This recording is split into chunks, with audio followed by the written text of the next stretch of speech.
Je désire lire dans Jean au chapitre 11 à partir du verset 18. Et comme Béthanie était près de Jérusalem, à 15 stades environ, beaucoup de Juifs étaient venus vers Marthe et Marie pour les consoler de la mort de leur frère. Lorsque Marthe apprit que Jésus arrivait, elle alla au-devant de lui, tandis que Marie se tenait assise à la maison. Marthe dit à Jésus, « Seigneur, si tu avais été ici, mon frère ne serait pas mort. Mais maintenant même, je sais que tout ce que tu demanderas à Dieu, Dieu te l'accordera. » Jésus lui dit, « Ton frère ressuscitera. » « Je sais, lui répondit Marthe, qu'il ressuscitera à la résurrection au dernier jour. » Jésus lui dit, « Je suis la résurrection et la vie. Celui qui croit en moi vivra, quand même il serait mort. Et quiconque vit et croit en moi ne mourra jamais. Crois-tu cela ?» Elle lui dit, « Oui, Seigneur, je crois que tu es le Christ, le Fils de Dieu, qui devait venir dans le monde. » Remarquez cela. Et ayant ainsi parlé, elle s'en alla. Puis elle appela secrètement Marie, sa sœur, et lui dit, « Le Maître est ici, et il t'appelle. » Prions. Père Céleste, confirme ces paroles à nos cœurs ce soir, alors que nous nous attendons à toi maintenant. Nous remettons ta parole, ton serviteur et ce texte entièrement entre tes mains. Au nom de Jésus-Christ, Amen. Vous pouvez vous asseoir.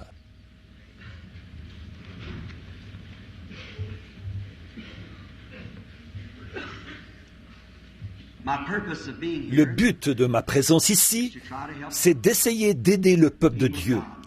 Pas tant de prier et d'imposer les mains aux malades, mais d'amener les gens à reconnaître que Jésus-Christ est au milieu de nous, que le Fils de Dieu est au milieu de nous. Le sujet de notre prédication de ce soir est « Alors Jésus vint et il appela ».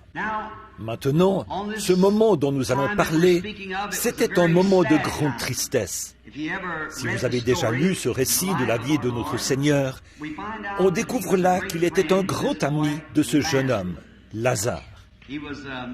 Il était, après le décès de Joseph, où il était parti habiter chez Marthe, Marie et Lazare. Et ils étaient de grands amis. Il était comme un pasteur pour eux, un véritable ami.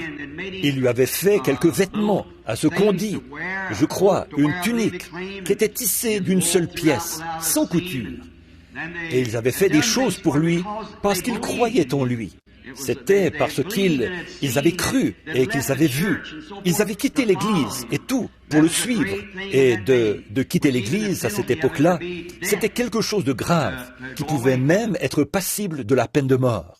Mais Jésus, cet homme qui allait ici et là, qui, d'après les gens, mettait la division dans leurs églises et disait de vilaines choses sur leurs sacrificateurs et tout. Il leur avait fait beaucoup de mal, pensait-il. Et le simple fait de se déclarer pour lui entraînait l'exclusion des synagogues. Alors, si on était exclu de l'Église, d'après ces gens, on n'avait aucune possibilité d'être racheté.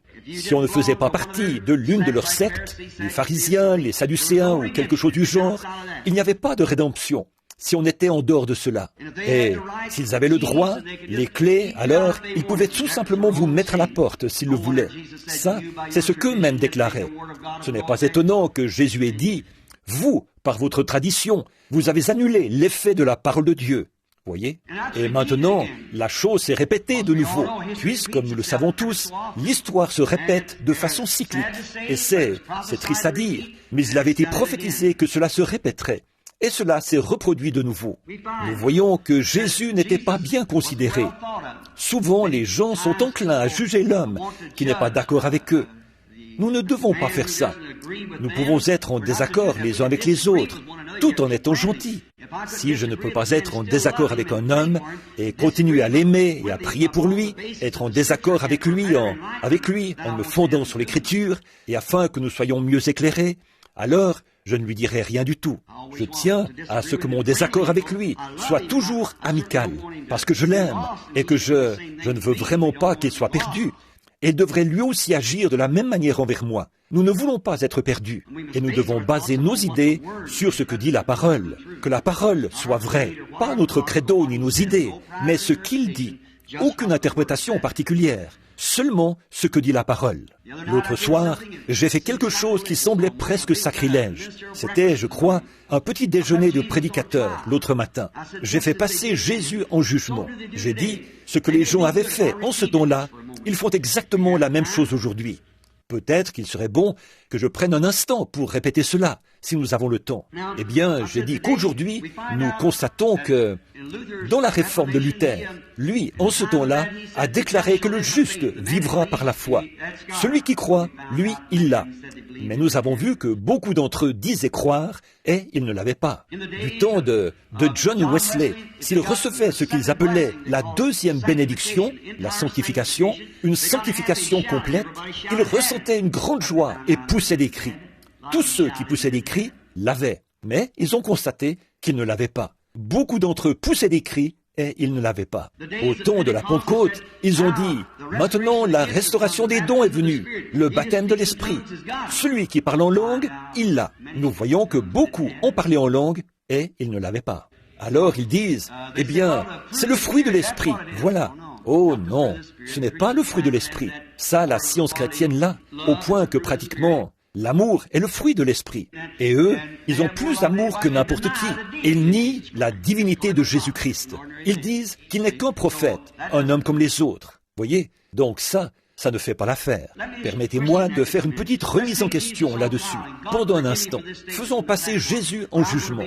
Et que Dieu me pardonne cette déclaration depuis l'estrade. Mais je vais être contre lui pendant un instant. Juste pour vous éclairer, voyez? Bon, vous êtes ici devant moi ce soir. Je m'adresse à vous. J'étais là à l'époque où Jésus de Nazareth était sur terre. Je viens vers vous pour plaider devant vous contre cet individu, Jésus de Nazareth. Bon, nous savons tous que Dieu est amour. La Bible dit, très bien. Et l'amour, l'esprit, c'est la longanimité, la bonté, la patience, la douceur et ainsi de suite. Et l'amour. Maintenant, disons, je veux vous demander quelque chose. Prenons, par exemple, ce que nous considérons tous comme un chrétien. Considérez votre vieux sacrificateur. Son arrière-grand-père était sacrificateur. Pour être sacrificateur, il devait naître dans cette lignée des Lévites. Nous constatons que sa vie de jeune homme n'est pas celle que vous avez eue. Qu'est-ce qu'il fait? Il se sacrifie. Il reste là-bas pour étudier la parole de Dieu. Il l'étudie jour et nuit, car il doit en connaître chaque lettre, connaître chaque mot qu'il y a sur le rouleau. Il doit connaître cela par cœur. Il lui faut absolument connaître ces choses. Et en plus, quand votre père et votre mère se sont mariés, qui les a unis comme mari et femme? Votre bon vieux sacrificateur, ce saint homme. Qui est venu trouver votre père quand il était dans le besoin, qu'il devait de l'argent pour sa ferme et que les créanciers allaient la saisir? Qui l'a soutenu? Votre bon vieux sacrificateur. Qui a soutenu votre mère quand elle était là, dans la salle, en train de vous mettre au monde? Ce bon vieux sacrificateur. Qui vient vous voir quand vous êtes malade, quand vous avez un besoin? Votre bon vieux sacrificateur. Qui vous a béni, vous a consacré à Dieu et vous a circoncis le 8e jour? Votre bon vieux sacrificateur. Quand votre père et votre mère étaient sur le point de divorcer, qui les a réconciliés, les a gardés ensemble? Votre bon vieux sacrificateur. Quand il y a un problème dans le quartier, qui s'en occupe? Votre bon vieux sacrificateur.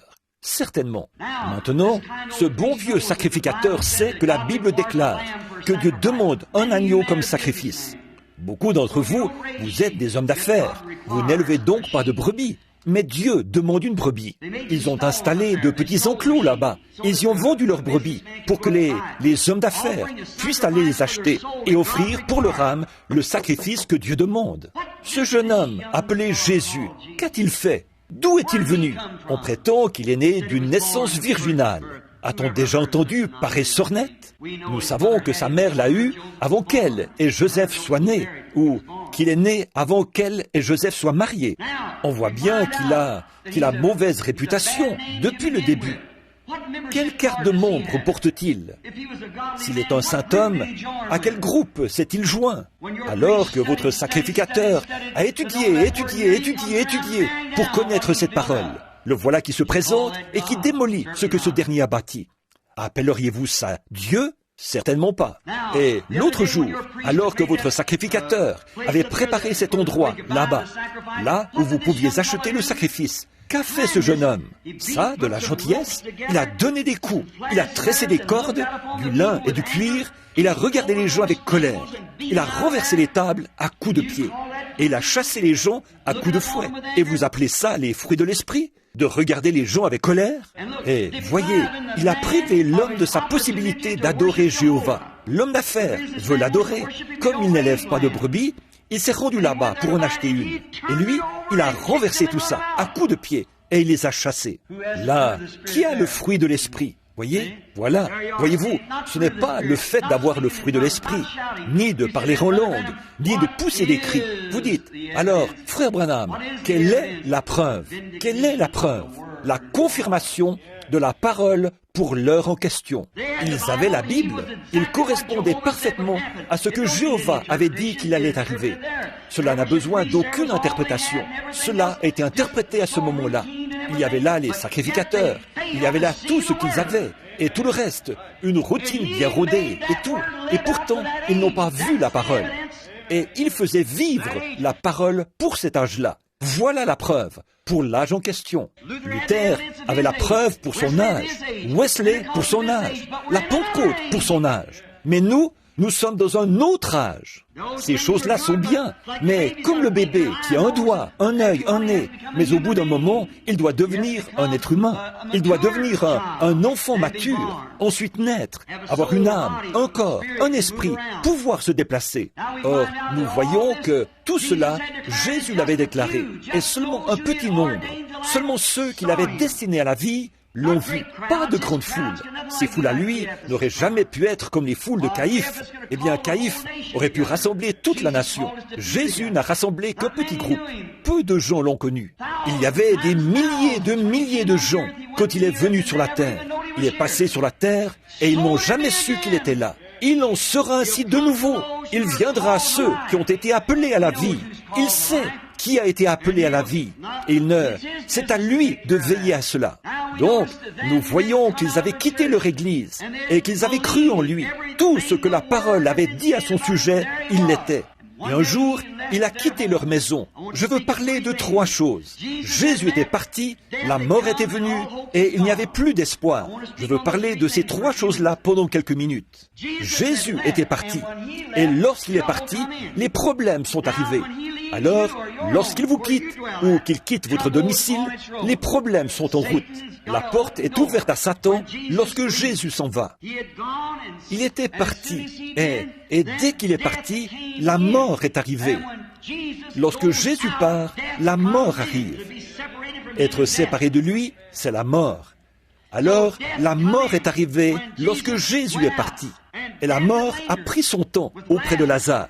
Alors celui en qui il croyait et qu'il aimait, ils l'ont envoyé chercher pour qu'il vienne prier pour Lazare. En effet, il l'avait vu, et il savait qu'il connaissait Dieu, que tout ce que Dieu, Marthe l'a exprimé là-bas, tout ce que tu diras à Dieu maintenant, Dieu le fera. Elle avait reconnu que lui et Dieu étaient un.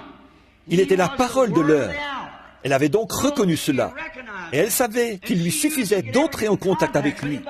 Mais il était parti, et il n'arrivait pas à le joindre. Alors, ils l'ont envoyé chercher, et plutôt que de venir, il s'est éloigné davantage. Alors, ils l'ont encore envoyé chercher, et plutôt que de venir, il s'est éloigné davantage. Nous nous demandons parfois pourquoi ces choses arrivent, mais l'Écriture ne dit-elle pas que toute chose concourt au bien de ceux qui aiment Dieu? Il sait ce qu'il fait. S'il tarde, c'est en ordre. Il sait ce qu'il fait. Il y avait un but. Nous voyons qu'il a dit, dans Jean 5,19, « En vérité, je vous le dis, le Fils ne peut rien faire de lui-même. Il ne fait que ce qu'il voit faire au Père. Le Père lui avait dit de partir et de s'absenter un certain nombre de jours. Au terme de ces jours, alors il a dit ce qu'il a dit. Lazare, notre ami, dort. Et il a dit, bon, il se porte bien. Il a dit, il est mort. Et à cause de vous, je me réjouis de ce que je n'étais pas là.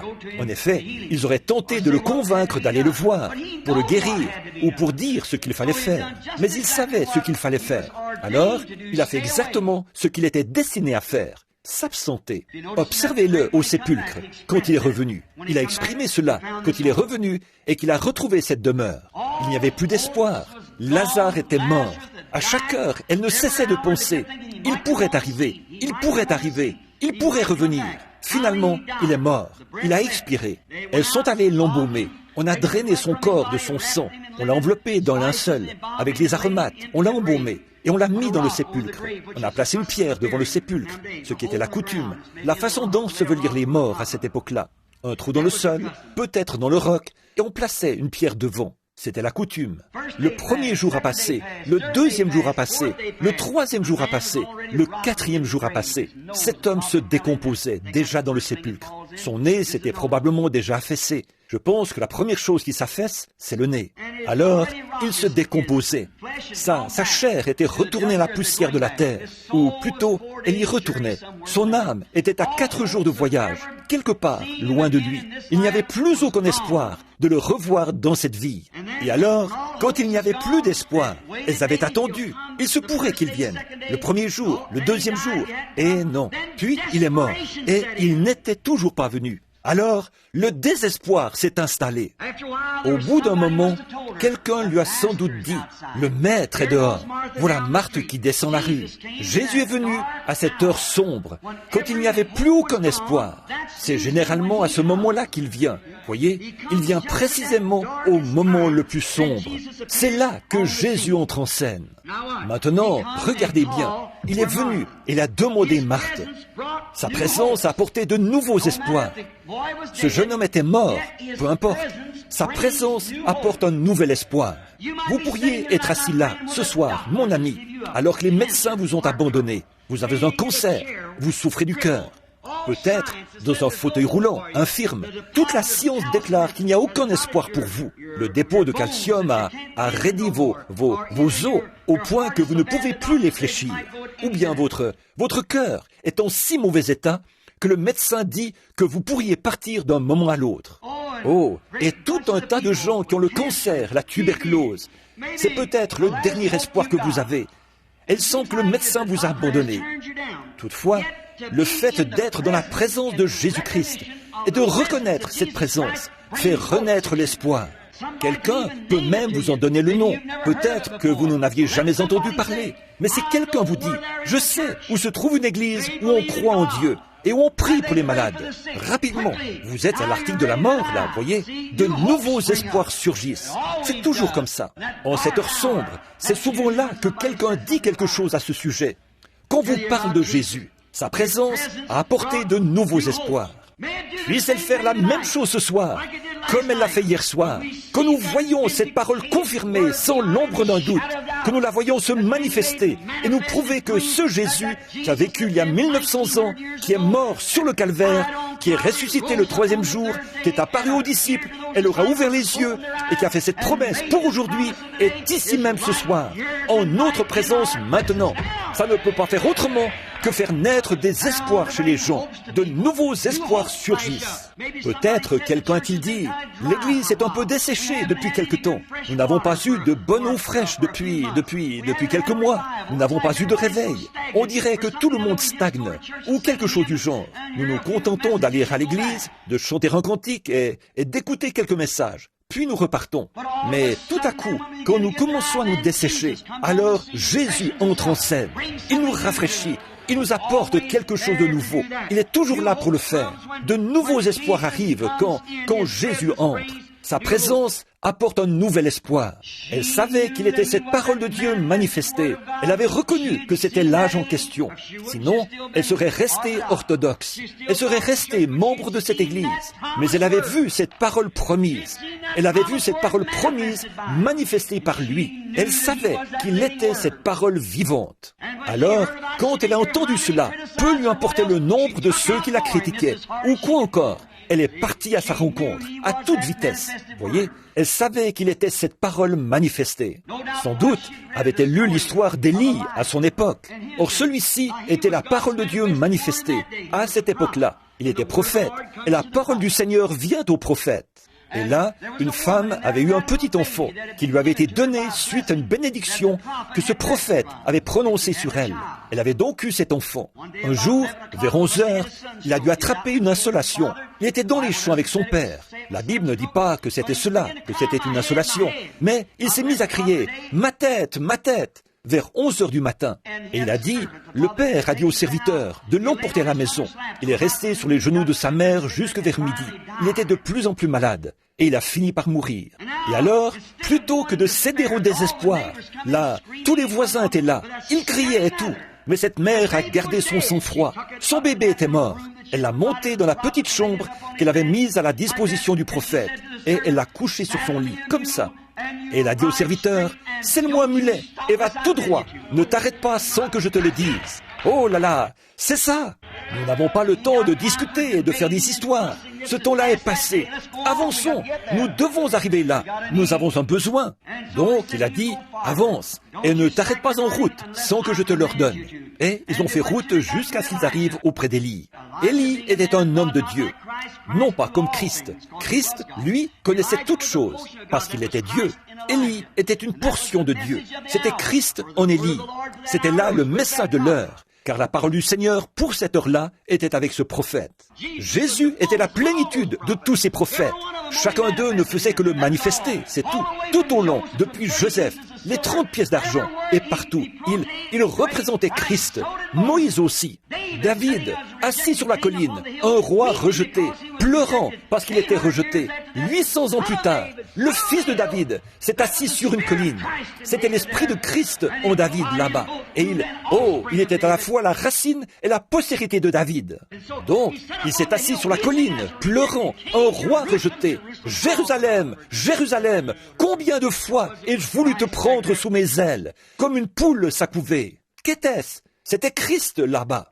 C'était Christ qui s'écriait quand David a écrit le cantique. « Mon Dieu, pourquoi m'as-tu abandonné? Tous mes os, ils me regardent. Ils ont percé mes pieds et mes mains. Ils se sont partagés mes vêtements. Ils ont tiré au sort ma tunique. » C'était Christ qui parlait en David. C'est vrai, il était la manifestation de la parole. Christ est venu accomplir les choses qui avaient été annoncées par les prophètes, parce que la parole était avec les prophètes. Il l'a dit dans notre leçon d'hier soir, qu'il était venu pour accomplir ce que les prophètes avaient dit de lui, parce qu'ils avaient la parole. Élie était le prophète de Dieu, la parole pour cette époque-là. Donc la Sunamite est restée avec ce prophète jusqu'à ce qu'il vienne manifester la puissance de Dieu, qu'il se couche sur l'enfant et que l'enfant revienne à la vie. Or, Marthe devait avoir reconnu cela, bien qu'elle était occupée aux soins domestiques, à la vaisselle et tout. Mais là, elle a montré ce qu'elle était. Elle a montré ce qui était vraiment en elle. Elle est immédiatement allée le chercher. Si Dieu était en Élie, Dieu était forcément en Christ, puisqu'il avait prouvé qu'il était cette personne-là.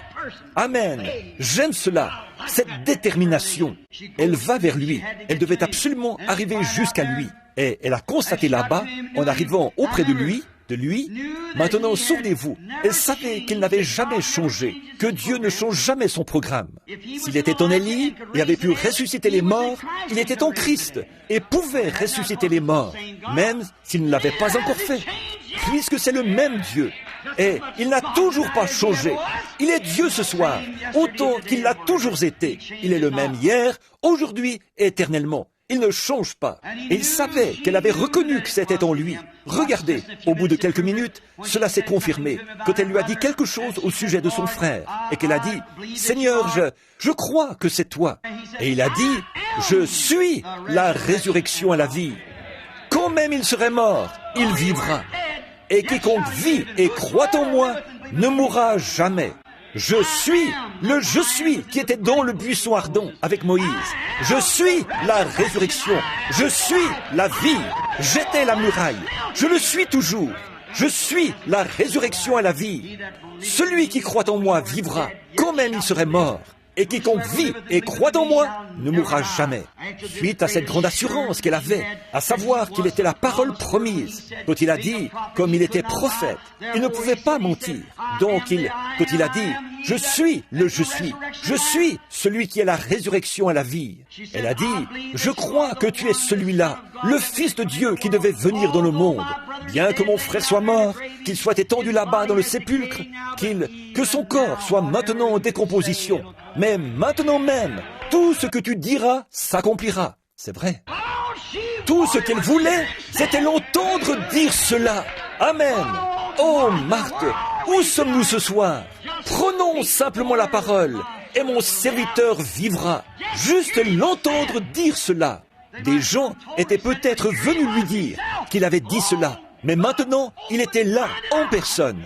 Oh Dieu, ouvre les yeux aveugles, afin qu'ils puissent voir. Lorsque lui, dans sa présence, prononce la parole, la chose se manifeste toujours. Elle a dit, tout ce que tu demanderas à Dieu, Dieu te l'accordera. Je désire juste l'entendre. Elle voulait qu'il prononce la parole. C'est tout ce qu'elle voulait entendre. Obtenir cette parole, c'est tout ce qu'il lui fallait. L'entendre dire qu'il le ferait. Et il l'aurait fait à l'instant même. Mais, voyez-vous, selon la vision que le Père lui avait montrée, il devait se tenir près du sépulcre. Oh là là, gardez votre foi. Dieu est à l'œuvre pour tout arranger. Tout ira bien. Attendez un peu qu'elle arrive au sépulcre. Remarquez, s'il pouvait simplement l'amener à dire cela, même quand il était encore, il n'y avait plus aucun espoir. Aucun, du tout. Il était mort. Il se décomposait dans le sépulcre. Mais juste l'entendre dire cela, c'est tout ce qu'elle voulait. Alors, quand il a dit « Je suis la résurrection et la vie », elle l'a cru, elle l'a cru. Maintenant, remarquez, il lui fallait maintenant croire à des choses impossibles. Quand elle a entendu dire « Je suis la résurrection et la vie », quand même il serait mort, il vivra. Et quiconque vit et croit en moi ne mourra jamais. Il a dit « Crois-tu cela ?» Et elle a dit, « Oui Seigneur, je le crois. Je crois que tu es le Fils de Dieu qui devait venir dans le monde. » J'aime ça. J'ai déjà dit ceci. C'est encore valable maintenant. Je parlais à une femme il n'y a pas longtemps. C'était une certaine église que j'ai mentionnée tout à l'heure, qui ne croit pas qu'il était Dieu, ne croit pas à sa divinité, croit qu'il n'était qu'un prophète. Un homme comme les autres. Il était cela, c'est vrai. Il était cela plus Dieu. Voyez, il était la manifestation. Jésus, c'est le corps, le garçon, l'homme. Dieu, c'est ce qui habitait en lui. Dieu était en lui. Il était le Dieu homme. Il était un homme. Pourtant, il était Dieu manifesté en chair. Quand nous voyons Jésus, nous voyons Dieu. C'est ce qu'il a dit. Quand vous voyez le Père, me voyez, vous voyez le Père. En effet, il en était le reflet, parce qu'il était la parole, Amen, qui était au commencement, Amen.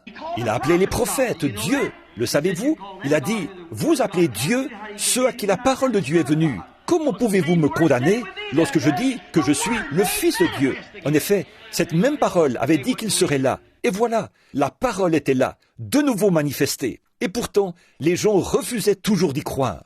Cette femme m'a dit, je peux vous le prouver. Elle a dit, j'aime vous entendre prêcher, mais il y a une chose sur laquelle vous insistez trop. Quoi donc? Elle a dit, vous faites trop de cas de Jésus. J'ai dit, j'espère que c'est tout ce que lui, il aura à me reprocher lorsqu'il viendra. Et elle a dit, j'espère que ce sera la seule chose le seul défaut qu'il trouvera en moi. J'ai dit, même si j'avais 10 000 langues, je ne pourrais pas parler assez. Oh là là, de ce qu'il est. Elle a dit, mais vous le faites Dieu. J'ai dit, il l'était. Et s'il ne l'était pas, il était le plus grand imposteur que la terre ait jamais porté. Elle a dit, il était un prophète.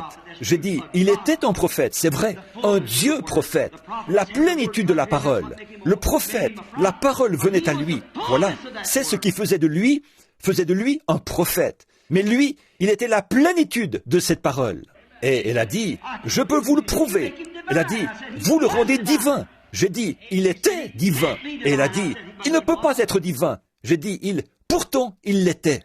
Elle a dit, vous avez dit que vous croyez à la Bible. J'ai dit, j'y crois. Elle a dit, je vais vous prouver, par votre propre Bible, qu'il n'était pas divin. J'ai dit, faites donc. Si la Bible dit, alors je le croirai, parce que je crois que la parole est vraie. Elle a dit, pendant qu'il était en route vers le sépulcre de Lazare, vous vous rappelez, dans Jean 11, j'ai dit, certainement, madame. Elle a dit, Eh bien, pendant qu'il était en route, il a pleuré. La Bible dit qu'il pleura. J'ai dit, certainement, la Bible dit qu'il pleura. Elle a dit, comment pouvait-il être divin et pleurer? J'ai dit, il était humain. Humain et divin? J'ai dit, oui madame, vous ne reconnaissez pas. Il était un homme. Lorsqu'il se rendait là-bas, pleurant avec ceux qui pleuraient, c'est vrai, attristé avec ceux qui étaient attristés, il était un homme. Mais quand il a redressé son petit corps frêle et qu'il a dit, Lazare, sors! Un homme qui était mort depuis 4 jours s'est tenu debout. Pour ça, il fallait plus qu'un homme. C'était Dieu dans l'homme. Qui d'autre que Dieu peut ressusciter les morts? Il est la résurrection à la vie. C'est vrai. Ce soir-là, sur la mer, quand il était là-bas, fatigué, couché à l'arrière de la barque, alors que 10 000 démons s'étaient jurés de le noyer ce soir-là, et cette petite barque, agitée dans tous les sens comme un bouchon de liège là-bas, sur une mer déchaînée, ces démons pensaient, maintenant, nous le tenons, il dort, nous allons tous les faire couler. Oh, il était un homme, fatigué, mais dès qu'il s'est réveillé, il a posé le pied sur le bastingage, il a levé les yeux et a dit, « Silence, tais-toi !» Et les vents et les vagues lui ont obéi. Ça, c'était plus qu'un homme. Il était un homme lorsqu'il avait faim, qu'il est descendu de la montagne, cherchant un morceau de pain, ou quelque chose à manger, ou une figue sur un arbre. Mais quand il a pris 5 petits pains et 2 poissons, et qu'il a nourri 5000 personnes, c'était Dieu dans cet homme. C'est vrai. Oh, tout homme qui a fait quelque chose de sa vie croyait cela. Tous les poètes qui croyaient cela. Ce n'est pas étonnant que l'un d'eux ait écrit « Par sa vie, il m'a aimé. Par sa mort, il m'a sauvé. Par son ensevelissement, il a emporté mes péchés au loin. Par sa résurrection, il a justifié gratuitement pour toujours. Un jour, il reviendra. Ô jour glorieux! Eddie Perronnet, lui dont les chants ne se vendaient pas, un jour, titubant sous l'effet du Saint-Esprit, il a pris une plume et il a écrit le chant d'intronisation quand il a écrit « Que tous acclament la puissance du nom de Jésus, que les anges se prosternent devant lui, apportez le diadème royal, couronnez-le, Seigneur de tous. Alléluia !» Certainement, c'est ce que nous croyons qu'il était. Oui, monsieur. Il lui fallait maintenant croire à des choses impossibles. Impossibles selon la pensée moderne de cette époque-là. Vous aussi, il vous faut croire à des choses impossibles, afin de voir une nouvelle vie, afin de voir quelque chose se produire. Mais s'il avait reconnu, elle avait reconnu qu'il était la parole, alors les choses impossibles pouvaient se produire, parce qu'il est le Créateur, et qu'il s'en tiendra à tout ce qu'il a dit. Et tout est possible à ceux qui peuvent croire. C'est sa parole. Mais les choses impossibles se manifestent lorsqu'on prend Dieu au mot. Oui, monsieur. Lorsqu'on prend Dieu au mot, les choses impossibles se manifestent. Quand Dieu dit que la chose arrivera, prenez cette parole et regardez. Là, regardez les choses impossibles arriver. Effectivement, elles arriveront. Mais remarquez, même au milieu de tout cela, elle a dit, maintenant même, Seigneur, tout ce que tu demanderas à Dieu, Dieu le fera. Elle savait que s'il arrivait à obtenir de lui cette parole, c'est tout ce qu'il lui fallait, obtenir cette parole. Oui, c'était son heure la plus sombre. Alors Jésus est venu et il a appelé. Oh, quelle chose extraordinaire ils ont vu, une résurrection. Considérons d'autres personnages qui ont connu des heures sombres. À un certain moment, il y a eu un homme du nom de Job, l'un des plus anciens prophètes de la Bible. Il était un grand homme.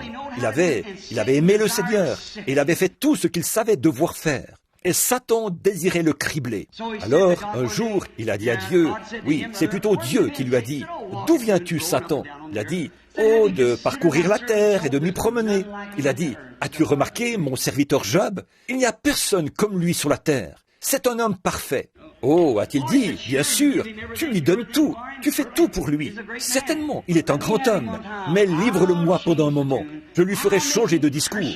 Je l'amènerai à te maudire en face. Il a dit, tu n'y arriveras pas. Voilà la confiance qu'il a dans le croyant. Pourquoi? Il est infini, il est éternel, il connaît la fin dès le commencement. Il savait que Satan n'y arriverait pas. En effet, il est la parole. Il savait ce que Job ferait. Rappelez-vous Job, il l'a couvert d'ulcères. Il a tué ses enfants. Il lui a ôté tout ce qu'il avait. Il a perdu la santé. Même ses consolateurs sont venus. Et il ne faisait que l'accuser d'avoir péché en secret. Et le brave Job en était au point où il était vraiment dans la détresse. vous devez d'abord être en détresse. Vous devez vous retrouver dans un moment où vous êtes au bout du chemin. Job était au bout du chemin quand il a dit « Maudit soit le jour de ma naissance, que le soleil ne brille pas sur lui et que la lune ne brille pas sur cette nuit, qu'on n'en fasse jamais mention. » Et dans cette détresse, alors Jésus est venu. Il a regardé ici-bas et il a dit « Moi qui suis un homme, je vois qu'une fleur meurt, elle repousse au printemps. Si un arbre est abattu par le vent, il revit à l'approche de l'eau. » Il voyait tous les végétaux reprendre vie. Mais, a-t-il dit, l'homme se couche, il expire. Où est-il ? Il savait qu'il était un vieil homme. Il a dit, ses fils viennent le pleurer, et il l'ignore. Oh, si tu voulais me cacher dans le séjour des morts, et me garder dans le lieu secret, jusqu'à ce que ta colère soit passée. Fixe-moi un terme, et donne-moi un terme. Nous, il a continué à parler comme ça. Il était au comble de sa détresse. Que pourrait-il arriver?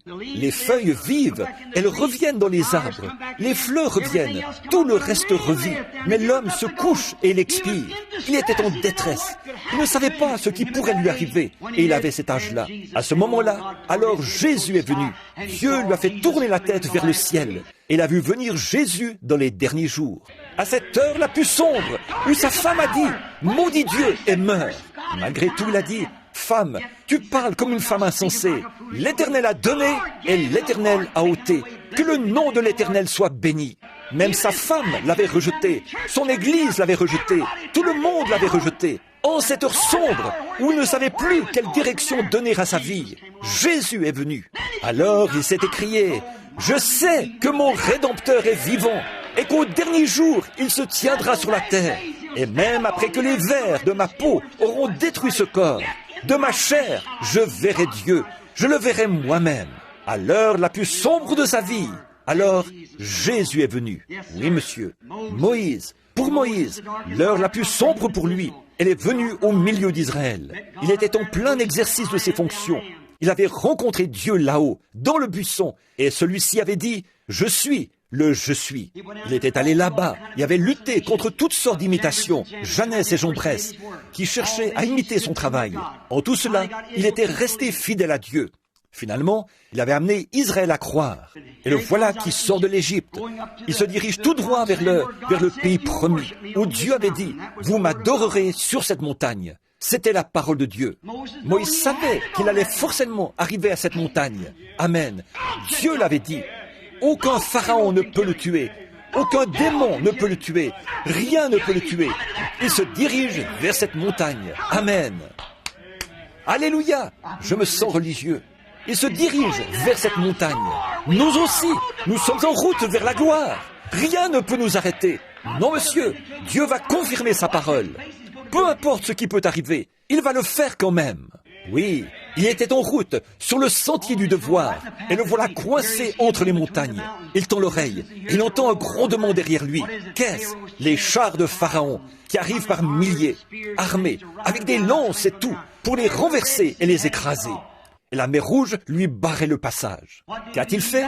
Là, il était en détresse. Tout le peuple criait « Oh, maintenant, on est fichus! Pharaon va nous tuer! Il va nous passer au fil de l'épée! Nos enfants vont mourir ici, dans le désert! » Moïse s'est écrié « Oh Dieu !» Et là, Jésus est entré en scène. Il était la colonne de feu. C'est vrai, il est descendu. Et il s'est tenu entre lui et le danger. Amen. Il est notre intermédiaire. Il est celui qui se tient au milieu. Amen. Un médiateur. Il était là, se tenait là, pour les Égyptiens qui venaient tenter de changer la situation. Pour cela, il était des ténèbres. Pour ceux-ci, il était la lumière, afin qu'ils puissent y marcher. Puis, le lendemain matin, alors que le vent avait commencé à souffler très fort pendant la nuit, qu'a-t-il fait? Il était venu sous la forme de la colonne de feu. Souvenez-vous, il est toujours cette colonne de feu. Oui, monsieur, quand il était sur terre, il a dit « Je suis venu de Dieu et je m'en vais à Dieu ». Et après sa mort, son ensevelissement, sa résurrection et son ascension, Saint Paul, sur le chemin de Damas, il a été jeté à terre par cette colonne de feu. Souvenez-vous, il était hébreu, il n'aurait pas dit cela. Il a dit « Seigneur, qui es-tu » S majuscule, E-I-G-N-E-U-R. Elohim, qui es-tu que je persécute? Il a dit « Je suis Jésus ». Amen. Alléluia. Il est le premier et le dernier. Il est toujours le même. Encore un peu de temps et le monde ne me verra plus. Mais vous, vous me verrez. Je serai avec vous et même en vous. La même colonne de feu, le même Dieu qui accomplit la même chose par la même promesse. Amen. Qui manifeste sa parole. Je suis la résurrection et la vie. Je suis celui qui était, celui qui est et celui qui vient. Oui, monsieur. Oui, nos pères ont mangé la manne dans le désert. Il a dit, ils sont tous morts. Mais je suis celui qui suis. Moïse, dans le buisson ardent, c'était le je suis.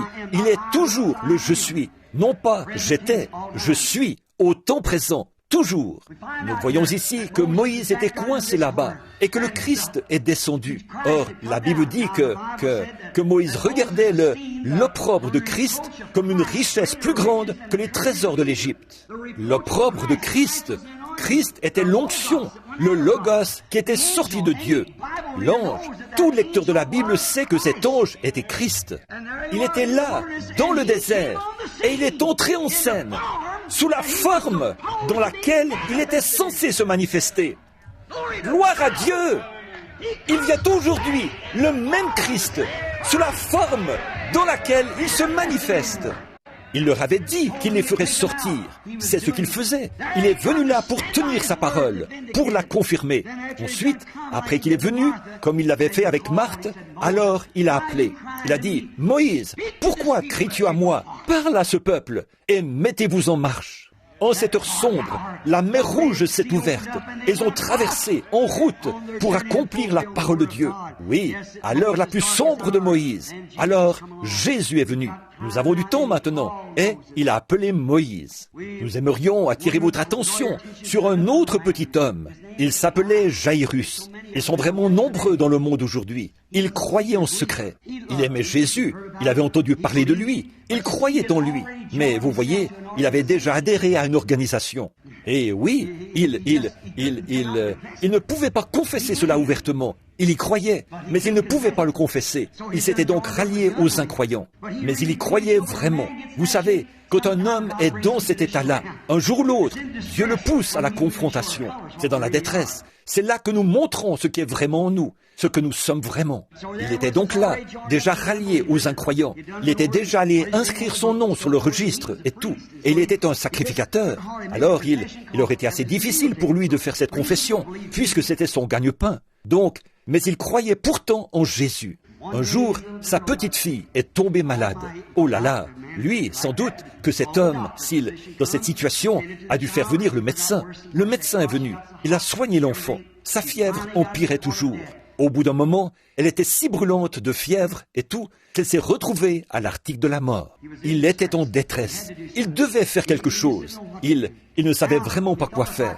Alors il s'est dit, si seulement je pouvais le trouver, où qu'il soit.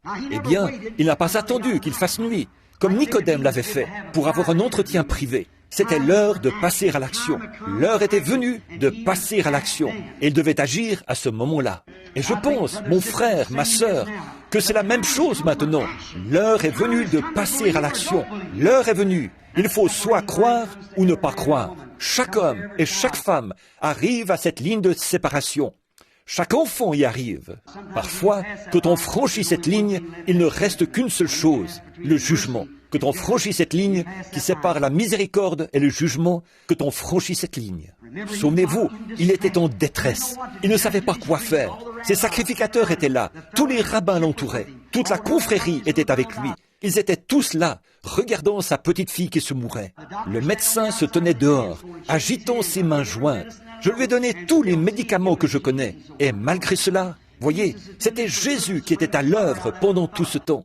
Jésus faisait ça dans un but, celui d'amener ce petit homme à montrer ce qui était en lui.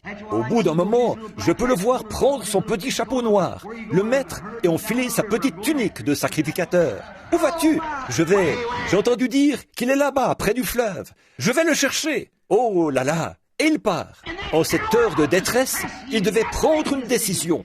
Laisser son enfant mourir, sinon il savait que c'était là la manifestation de la parole. Il était un sacrificateur, il avait lu la parole, et il savait que c'était là la manifestation de Dieu. Dieu était en Christ, réconciliant le monde avec lui-même. Il savait cela, alors il était forcé de prendre une décision. Il devait faire une erreur. laisser mourir son enfant ou faire sa confession. Quand il était dans cette détresse, c'est à peu près à ce moment-là que Jésus est venu. Il est allé le voir. Il a dit, j'irai avec toi. D'accord. Et là, sur la route, un messager est arrivé. Quelle chose sombre. Il avait fait cette confession, qu'il croyait en lui. Il venait de s'excommunier. Il avait montré en public qu'il croyait en Jésus. Un messager est arrivé. Il a dit, ne dérange personne, car ta fille est déjà morte. Elle est morte hier. Elle est déjà morte. Ne perds plus ton temps avec tout ça. Et, son pauvre cœur a failli lâcher. Mais en tournant le regard, il a vu les yeux de Jésus. Celui-ci a dit, ne te l'ai-je pas dit? Ne crains point, si tu veux voir la gloire de Dieu. De quoi as-tu peur? Je t'ai déjà dit que j'irais. Il a déjà dit qu'il viendrait. Il a déjà dit qu'il ferait ceci. Et le voici en train de le faire. Amen. Il a dit qu'il entrerait en scène dans les derniers jours et qu'il ferait ces choses qu'il avait faites. Comme nous l'avons lu hier soir et en avons parlé. Et le voici en train de les faire. De quoi avez-vous peur? Souvenez-vous, lorsqu'il vint, alors il l'appela d'entre les morts. Il est entré en scène et l'a appelé d'entre les morts. À un certain moment, le vieil aveugle Bartimée a connu son heure la plus sombre.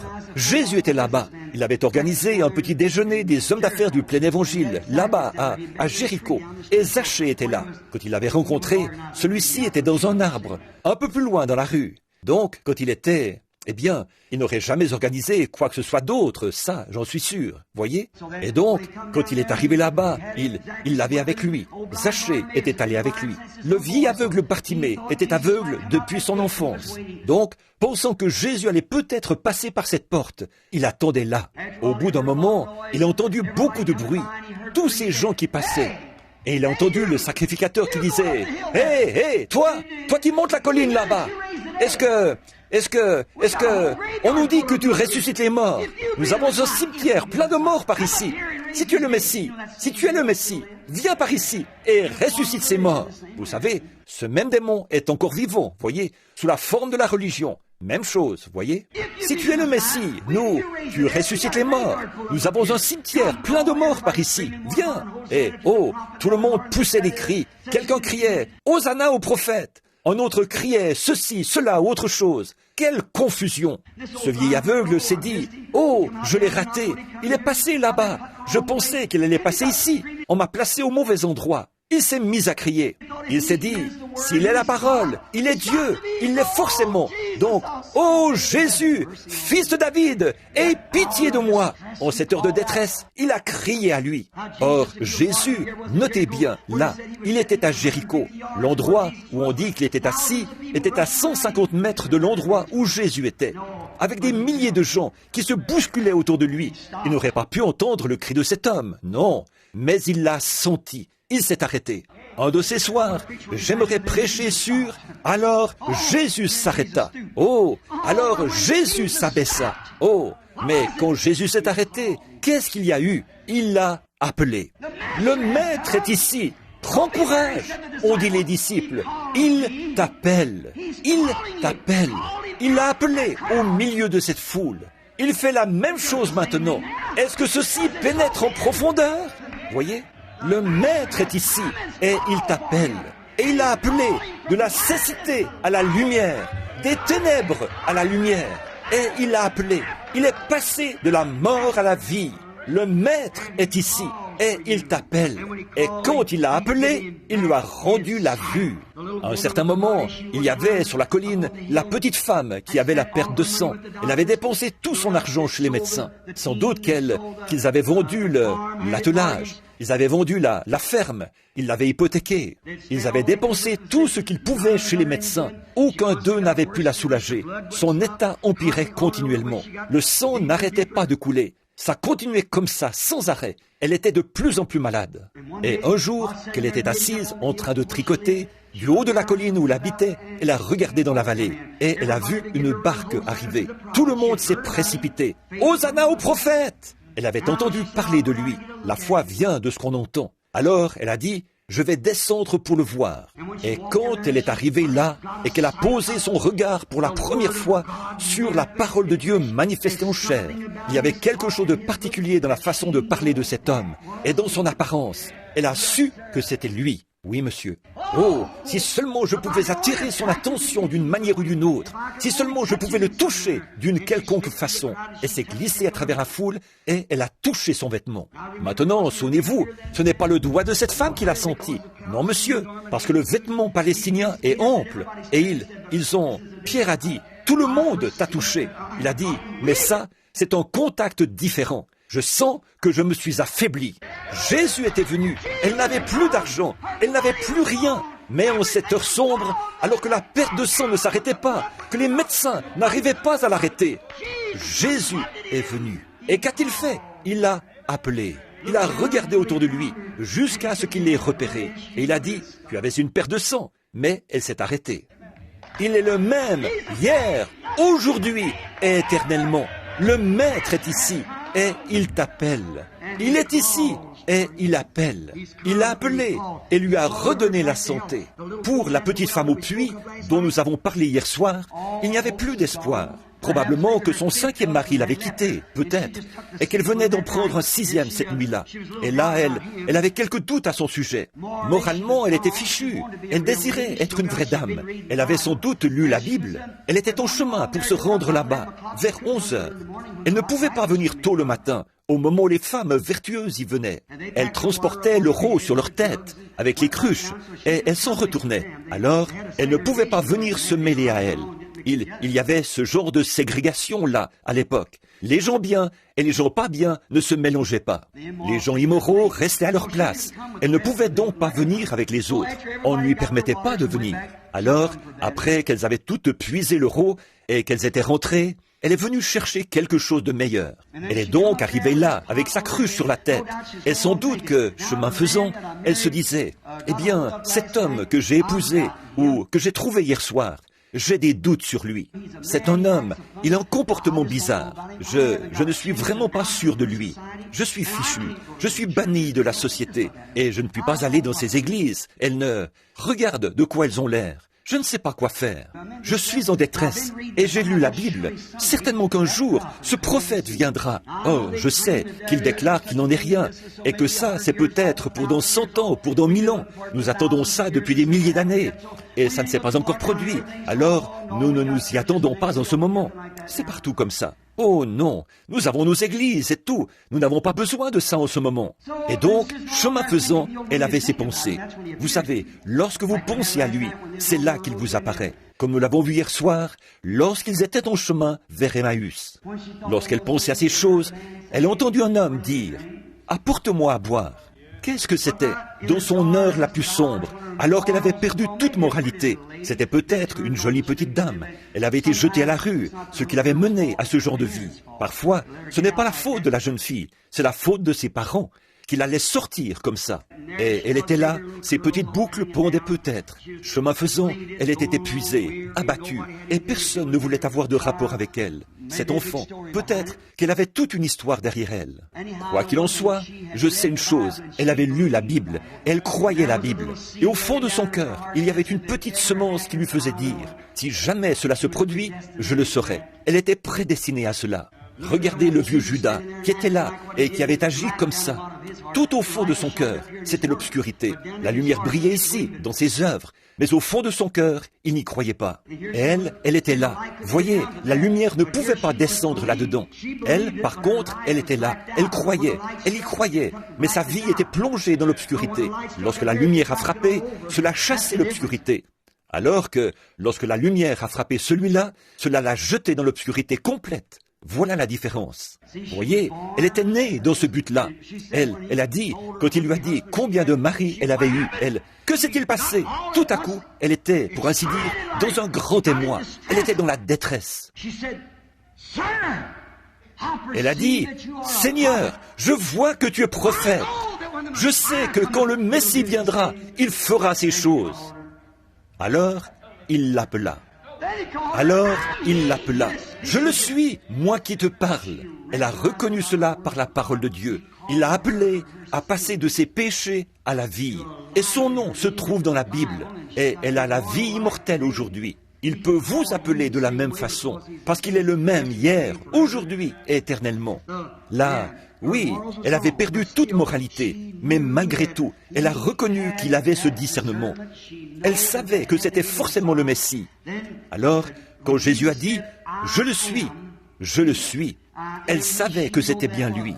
Un jour, les disciples étaient dans la barque et il n'y avait plus d'espoir. Ces tempêtes, ils étaient partis sans Jésus. Et voilà les tempêtes. Exactement ce qui s'était passé dans la maison de Lazare. Il n'y avait plus d'espoir. La petite barque était pleine d'eau. Et ils criaient et pleuraient. Et peut-être qu'ils priaient et tout. Et les éclairs jaillissaient. La barque était remplie d'eau. Les mâts étaient tombés. Les rames étaient cassées. Elles s'agrippaient les uns aux autres en pleurant. Et en cette heure, qui était vraiment la plus sombre, alors Jésus est arrivé en marchant. Mais il le voyait comme une ombre. Il faisait peur à voir, comme un fantôme. Et dans leur frayeur, ils ont poussé des cris. C'est ça le problème aujourd'hui. C'est à cette heure que Jésus vient, à votre heure sombre, et vous en avez peur. Vous ne savez pas ce que c'est. Ils ne savaient pas ce qu'il était. Ils ont dit « Oh, c'est un fantôme !» Ils hurlaient. Alors, il les a appelés. Il a dit « N'ayez crainte, c'est moi !» À l'heure la plus sombre, Jésus est venu, leur secours. C'est ce qu'il fait toujours. Il vient à l'heure la plus sombre. Alors Jésus est venu, il s'est manifesté, il est venu à eux. Pierre a dit, « Si c'est toi, ordonne que j'aille sur les eaux. » Jésus a dit, « Viens. » Savez-vous quoi, mes amis? Il viendra bientôt pour les gens de ces derniers jours. Or, c'est étrange, n'est-ce pas, que l'Église se soit retrouvée de nouveau dans cette heure sombre. Là, je vais dire quelque chose. Ce n'est pas une doctrine. Je prophétise. Savez-vous ce qui est arrivé? On en sera bientôt au point, notez bien ce que je dis, où toutes les dénominations devront adhérer au Conseil œcuménique. Sinon, elles ne pourront pas avoir le soutien de ce conseil. Par conséquent, il y aura un boycottage, et personne ne pourra fréquenter ces églises-là, ni fréquenter aucune église. À moins d'avoir reçu une marque de votre église, vous ne pourrez ni acheter ni vendre. Vous voyez, ce qui est arrivé arrivera de nouveau, une marque consacrée à la bête. Et l'église, les gens qui sont spirituels, ils s'en rendent compte. Du moins vous, les pentecôtistes, vous le reconnaissez, vous avez commencé à le ressentir. Alors que vos églises, beaucoup de vos organisations pentecôtistes, je n'ai pas besoin de vous les nommer, mais vous le savez, qu'en ce moment, elles sont en train d'entrer là-dedans. Elles en ont déjà rendu témoignage. Et quand vous aurez fait ça, qu'est-ce que vous serez obligé de faire ensuite? Vous serez obligé de renoncer à votre enseignement évangélique du baptême du Saint-Esprit. Vous serez obligé de renoncer à votre doctrine biblique. Et les membres ne toléreront pas ça. Les vrais chrétiens nés de nouveau vont préférer mourir. Ils ont été mis en garde par la parole. Ils savent que cette chose-là va venir. Oui, monsieur.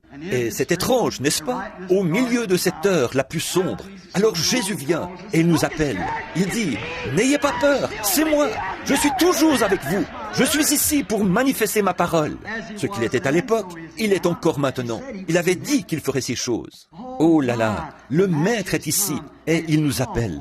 Il y a sans doute ici beaucoup de malades, assis ici. Le médecin vous a annoncé qu'il n'y a aucun espoir pour vous. Vous êtes peut-être dans votre heure la plus sombre, mais souvenez-vous, le Maître est ici et il vous appelle.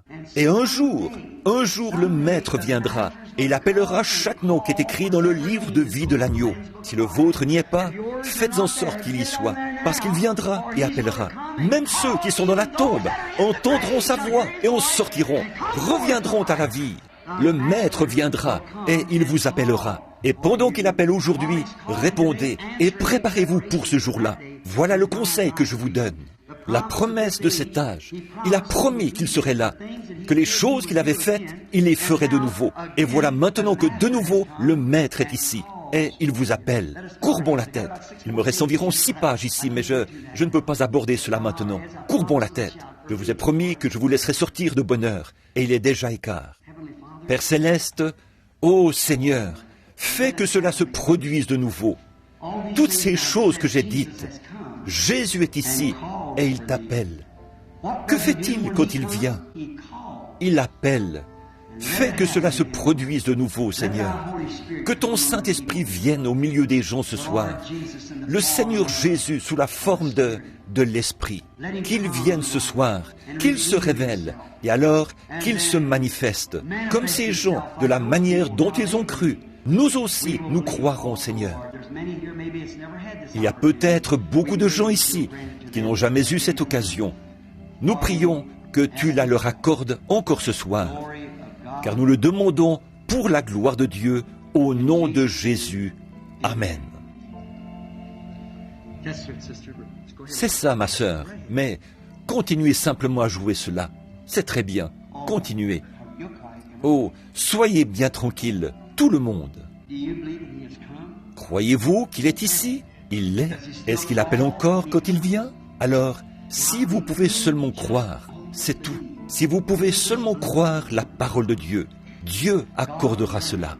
Maintenant, regardez, je n'ai pas le temps de former la ligne de prière ici.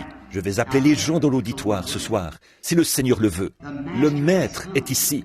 Il est ici pour accomplir sa parole en ce dernier jour. Et ce qu'il était à l'époque, il l'est encore aujourd'hui. Ce qui était sa manifestation ou sa marque d'identité à l'époque, ça l'est encore aujourd'hui. Parce qu'il est toujours la parole de Dieu. Le croyez-vous?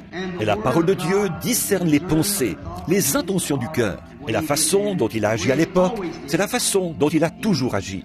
Il est encore le même. S'il faisait cela maintenant même, est-ce que vous croiriez en lui? Est-ce que ça vous amènerait à croire en lui? Vous qui êtes dans l'auditoire, là, je vais d'abord regarder pour voir s'il y a quelqu'un que je connais, assis ici, quelque part, quelqu'un que je connais. Tous ceux qui sont de ce côté-ci, qui ne me connaissent pas, levez la main. Vous savez que je ne sais rien de vous, et vous êtes malade. Levez la main. Je pense que c'est tout le monde. Très bien. Maintenant, croyez. Croyez simplement de tout votre cœur. Ne doutez pas. Ayez la foi. Croyez en Dieu. Je vais vous demander de rester bien tranquille, de rester assis. Ne vous déplacez plus maintenant, s'il vous plaît. Voyez, vous êtes une âme, un corps et un esprit. Et votre esprit, et le Saint-Esprit, est très timide. Combien d'entre vous se souviennent, il y a bien des années, à propos du Saint-Esprit, que j'étais venu ici, ce que je vous avais dit, quand je prenais la main des gens, qu'ils m'avaient dit que ce discernement allait venir, et que ça continuerait. Vous vous en souvenez? Vous vous souvenez de ça? Mais il a dit, si tu peux amener les gens à te croire. Vous vous souvenez de ce temps-là, il y a bien des années? Vous devez croire. J'ai vu un homme, je crois que c'était ici, pendant l'autre réunion. Il était assis juste là. Et le Saint-Esprit, je l'observais pendant que je prêchais. Il était infirme, il avait des béquilles sous les bras. Et au moment où je commençais à faire l'appel, Satan est venu à cet homme, une ombre noire. Et j'ai vu cela de mes propres yeux.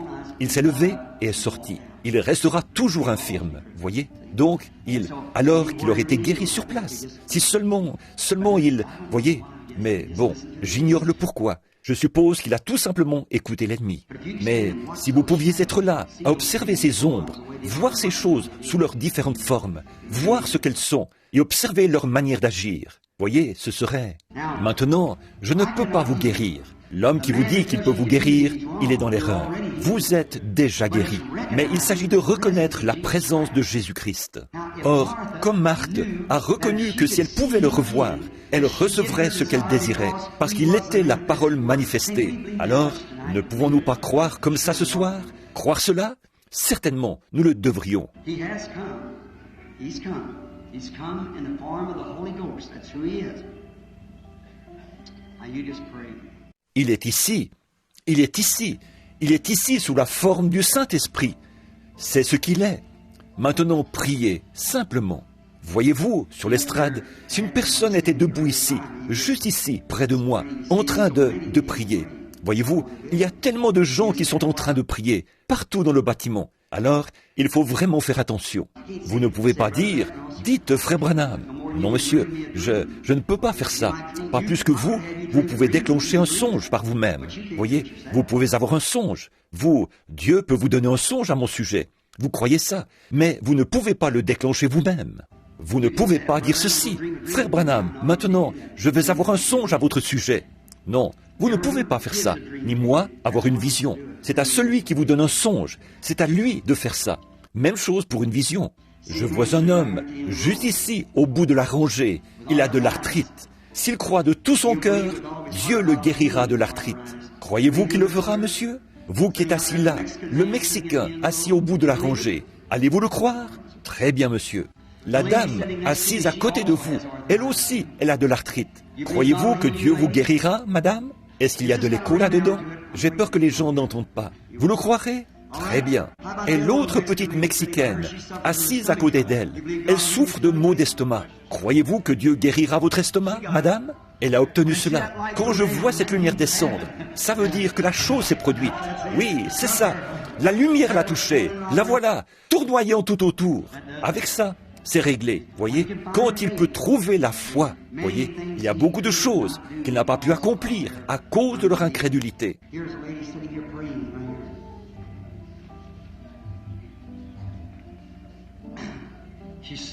Il y a une dame assise ici, en train de prier, juste ici. Elle a peur. Et pour cause, elle a un cancer de stade avancé. Je ne vous connais pas, mais Dieu vous connaît. Croyez-vous que Dieu peut me dire ce qu'il en est de ce cancer ou autre chose? Regardez-moi. Il y a tellement de gens qui sont là, en train de prier. Voyez-vous? Voilà pourquoi je dis cela. Regardez-nous. Maintenant, oui, vous n'êtes pas d'ici. Vous n'habitez pas ici. Vous êtes d'un endroit appelé Porterville, en Californie.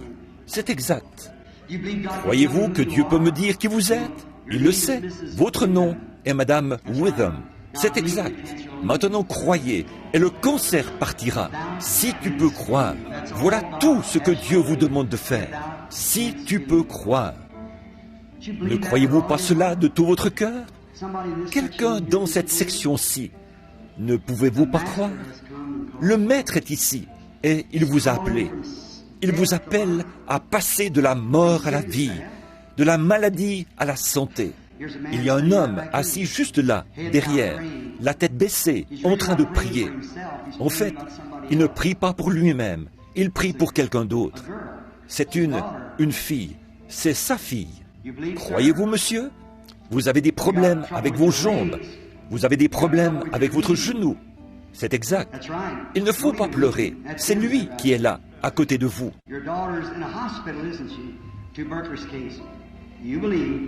You believe the Master has come and calls for her. Will you believe, Mr. Father? You will? May he visit her tonight, and you may it be over. Votre fille est à l'hôpital, n'est-ce pas? C'est la tuberculose. Croyez, croyez-vous? Le Maître est ici, et il l'appelle. Allez-vous croire en tant que son Père? Vous allez croire? Puisse-t-il la visiter ce soir? Et vous aussi, que ce soit terminé.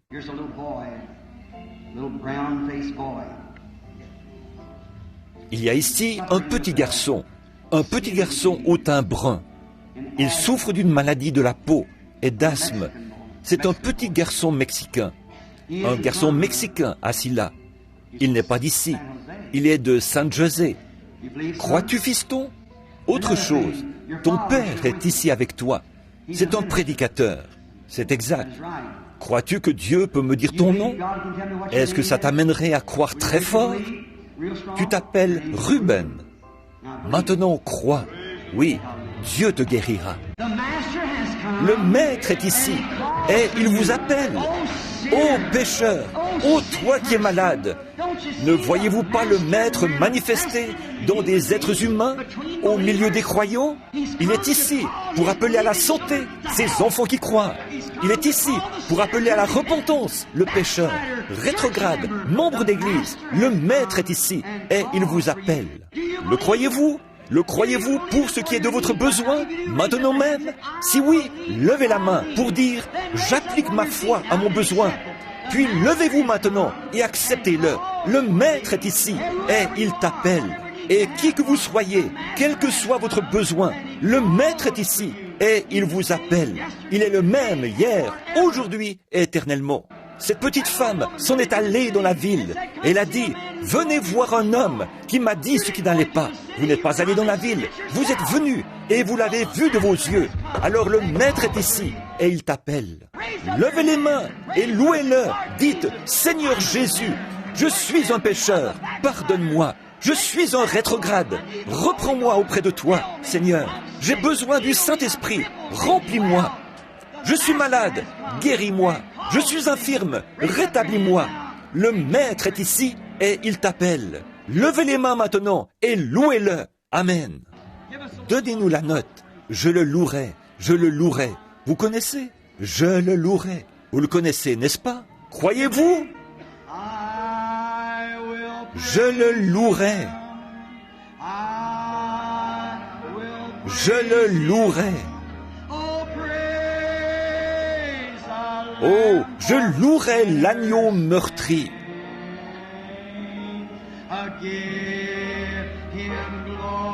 Que tout peuple le glorifie.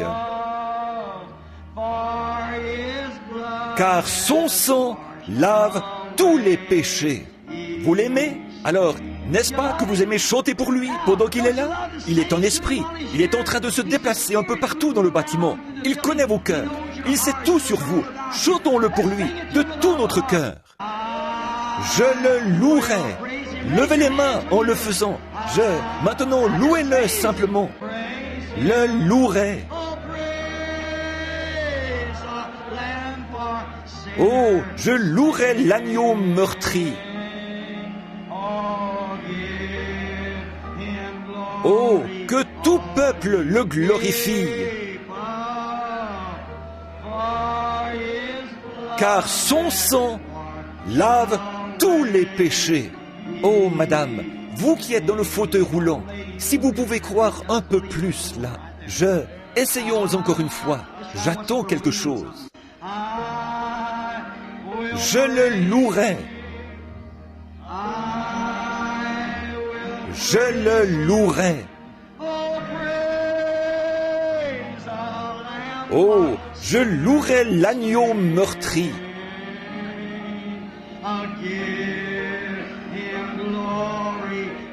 Que tout peuple le glorifie. Car son sang lave tous les péchés. Maintenant, pendant que nous le chantons de nouveau, tournez-vous, prenez la main de quelqu'un pendant que nous le chantons. Que nous chantons « Je le louerai ». Allez, tous en chœur maintenant. Je le louerai. Je le louerai. Je louerai l'agneau meurtri.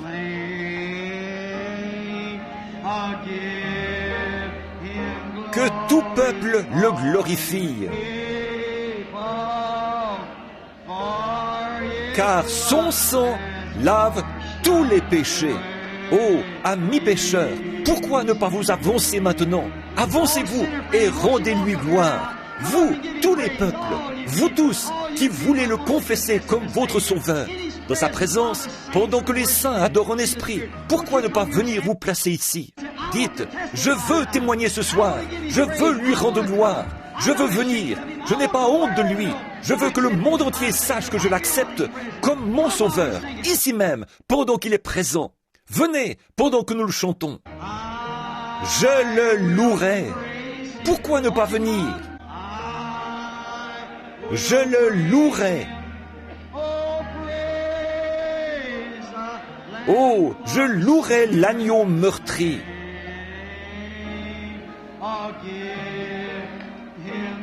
Oh, que tout peuple le glorifie.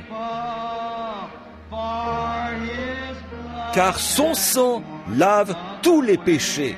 Oh, c'est ça, madame. Venez, approchez-vous. Qui d'autre peut venir dans la présence de Christ? Avancez-vous jusqu'ici, ma sœur.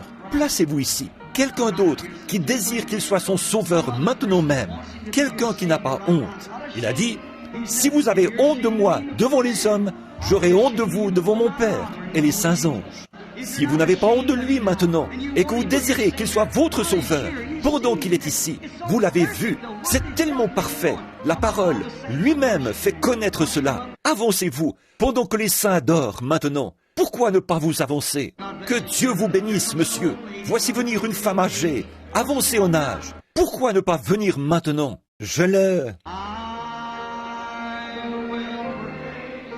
Chantez-le maintenant. C'est ça, les jeunes. Approchez-vous ici autour. Louez-le. Que Dieu vous bénisse, madame. C'est comme ça qu'il faut faire. Que Dieu vous bénisse, les jeunes. L'agneau meurtri. Que tout peuple le glorifie.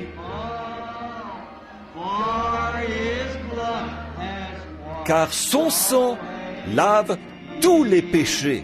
Pendant que les prédicateurs vont vers ces gens maintenant, pourquoi ne pas venir? Quelqu'un d'autre? Vous qui êtes rétrograde, voulez-vous venir dire « J'ai honte de ma vie, il est ici ». Croyez-vous que je suis le serviteur de Dieu? Levez la main. Eh bien, Jésus-Christ est au milieu de nous. Pourquoi ne pas venir? Que tout peuple, pourquoi ne pas venir lui rendre gloire?